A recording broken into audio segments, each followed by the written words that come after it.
Bana, mambo yanazidi kuwa mazito sana na kikweli kabisa sijui jambo hili litakuwaje ikiwa imebaki siku moja tu mwili wa Hawa uweze kurejea Tanzania. Unaingia siku ya Ijumaa, siku ya kesho hiyo, kwenye mida ya saa 7 hivi utakuwa tayari umewasili airport tayari kabisa kwa ajili ya maziko.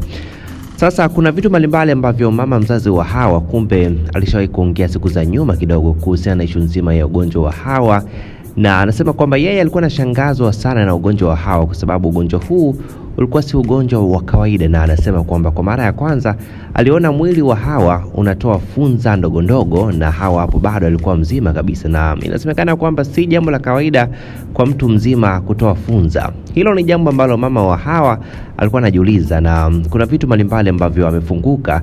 Hiyo interview ni interview ya siku za nyuma kidogo, lakini mama mzazi wa Hawa anasema kwamba yani upande wa baba wa Hawa ni wachawi sana. Hilo ni jambo ambalo lipo wazi kabisa, na anaendelea hapa, anatuambia kwamba hata mume wa huyu mama ambaye ni baba mzazi wa Hawa alishawahi kumwambia mke wake kwamba nyumbani kwao kuna wachawi wengi sana, na inasemekana kwamba mashangazi wa Hawa walikuwa tayari kumtoa Hawa kafara. Hilo ni jambo ambalo Hawa pia alikuwa anajua, na familia nzima ilikuwa inajua hilo jambo kwamba upande wa baba yake akina shangazi hao walikuwa tayari kabisa kumtoa Hawa kafara. Sasa hili jambo ukiliangalia vizuri kabisa, kuna vita ambayo ilianza muda mrefu sana. Hii hapo interview moja kwa moja, ukiingia YouTube na ukaandika kwamba interview ya mama mzazi wa Hawa 2024, basi utakutana nayo hiyo interview. Na pia kuna maneno mengine ambayo mama mzazi wa Hawa hapa alikuwa anaelezea. Anasema kwamba kuna siku moja mtu wa karibu kabisa katika familia ya Hawa alikutana na mabinti wawili, na hao mabinti wawili wakamwambia kwamba wana mpango wa kumroga Hawa.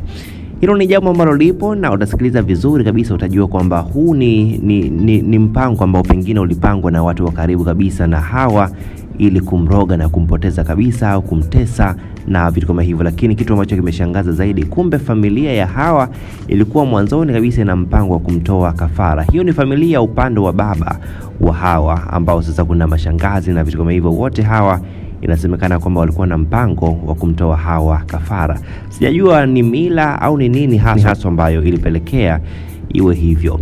Basi hapo chini tukutana kwa pamoja, utaniandikia comment yako yoyote kuhusiana na hilo jambo. Mtangazaji naitwa Hansi David Chidina, hapa ni channel yako pendwa inakuletea habari na story mbalimbali.